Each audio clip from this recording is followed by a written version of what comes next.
We've looked into some of our ancient history and biology. I now want to turn to the social and modern reasons behind why attraction and beautification remains important today. Why are we so obsessed with beauty? It's important because there are lots of effects in the ways that others perceive us, and those effects then lead to certain people being more or less influential in different kinds of settings. So in a workplace setting, if you are more attractive, that may give you more influence over certain kinds of decisions that have to be made. There are sort of two prevailing theoretical ideas about beauty. One is called what is beautiful is good, meaning that it's a positive thing to be seen as more attractive, and people respond in ways that allow you to get what you want more often. But there's also a countervailing dynamic, which is called beauty is beastly. We find, particularly for women, that in settings where seriousness and expertise and experience are valued, being too attractive actually makes people discount what you have to say. And that finding didn't hold the same for men as it does for women. This presents us with an interesting contradiction. It is typically women who are expected to display and perform the majority of beauty practices across almost all cultures, even though being too attractive doesn't always work in our favour and can in fact be detrimental. So gender plays a huge role. You have pressure from your peers and from the media, but they don't come from nowhere. I think the importance accorded to women's appearance is probably linked to the fact that our bodies are really tied to reproduction. We have a closer connection between our bodies and our reproduction and our mate value, if you want, as women compared to men.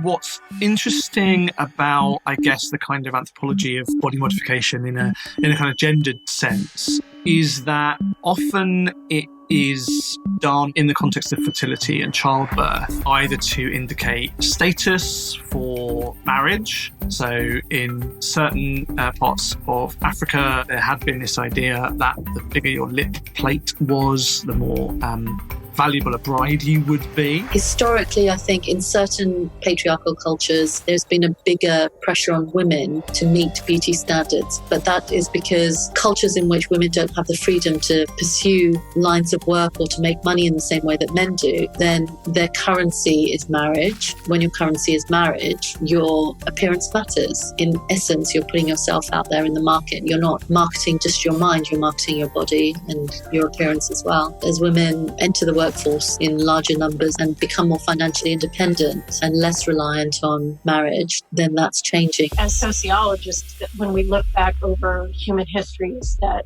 really, for the most part, beauty rules were created by men and were expected to be followed by women. So this is one kind of evidence of, or one outcome of patriarchy. That is, men had more control and could use a set of rules about attractiveness, but also about other elements of social life to ensure that women had things to do that didn't allow them to encroach on the power of those men.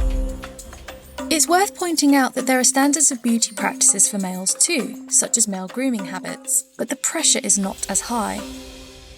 You only have to look at, I don't know, Elizabethan ruffs, for example. It's not modificatory, but the use of particular kinds of clothing in even fairly, historically speaking, recent British culture to understand that men were expected to perform or look a certain way in certain contexts. Men are going to use physical appearance to show higher status. I mean, not just physical attractiveness. It might be more closely linked to culture, so it might vary a bit more, because the modification that you're going to have on a male body is not going to impact their reproduction. Everything is a bit unfair and not super fun when you look at male preferences. You would like a world where, we just care about people being kind and nobody care about physical traits. The reality is a bit more tough.